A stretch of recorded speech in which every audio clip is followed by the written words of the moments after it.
आमच्या स्वामींच्या मंदिरातील गुरुचरित्र पारायण सोहळा अतिशय नियोजनबद्ध पद्धतीने चालू आहे.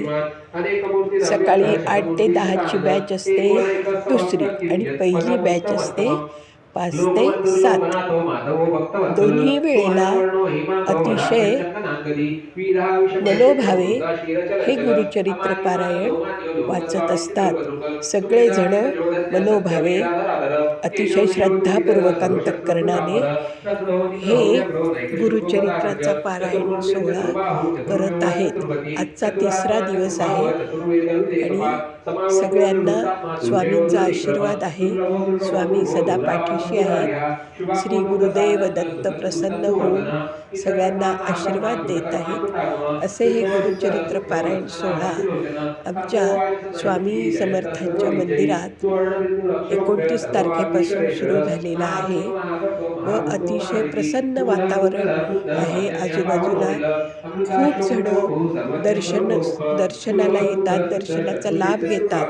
ज्यांना गुरुचरित्र वाचता येत नाही, हे वाचायला बसायला जमत नाही, ते ऐकण्याचं पुण्य कमवतात. बाहेरच्या बाजूला बसून ऐकत असतात व अतिशय प्रसन्न वातावरणामुळे सगळेजण अगदी आनंदात आहे. सगळ्यांना गुरु दत्त महाराजांची कृपा राहो हीच सदिच्छा व्यक्त करत आहोत. अतिशय सुंदर असा हा सोहळा, आजचा 3रा दिवस. सगळ्यांनी पाहायला यावं, ऐकायला यावं आणि आपल्याला पुण्य मिळेल अशा रीतीने हा सोहळा चालू आहे. सर्वांनी मनोभावे सेवा करावी, अन्नदानाचे पुण्य कमवावे व आपला हा गुरुचरित्र पारायण सोहळा संपन्न करावा अशी स्वामींच्या चरणी प्रार्थना करत आहे.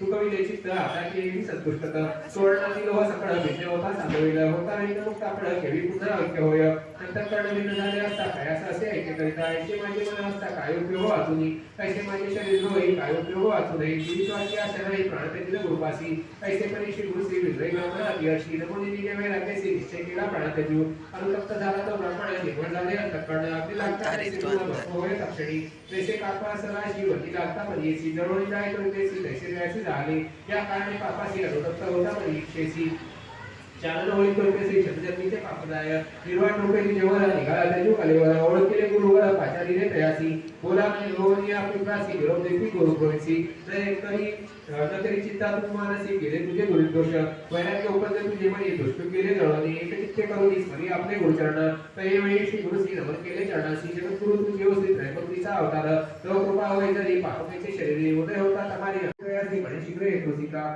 सविता काय असमानी तवरी मुळे असोदे राणी येणे परी परी वर्तावे तो म्हणतसे शिष्याने घेऊन गेला ना तुला कंठ होऊन याला चित्तित असे गुरुशी सखी गुरुच्या दीपेरी आपण तेथे स्नान करी तयार वळी घडे सारी असते विप्रा आश्रम येते जाऊन या काय असताना सी भिक्षा मागणी करी भोजनासी मग लक्ष्मी भोजनासी प्रति दिवस या परी तिथे येणे परी रत्नी आणि गुरे घरी वर्तत असताना नंतरी लोकमुनी पुसत असे गुरु म्हणे शिष्याशी तुझे ते का उपासी तुझा म्हणजे पुष्पेसी कवड्यामुळे होत असे ऐकून गुरुचे वचन सांगे शिष्य उपमान्य भिक्षा करून भोजन विप्रा घरी येते तरी का भोजन करून प्रति दिवशी गुरे चालवली येतो शिष्य गुरु म्हणते त्यास आम्हा सांगून केली मुक्ती भिक्षा मागून प्रति दिवशी आम्हाला द्यावी घरासी मागुती जावे म्हणून घेऊन यावे दिशी काळी गुरु निरोप ते दिवशी दिली गुरे नाराशी मागे भिक्षा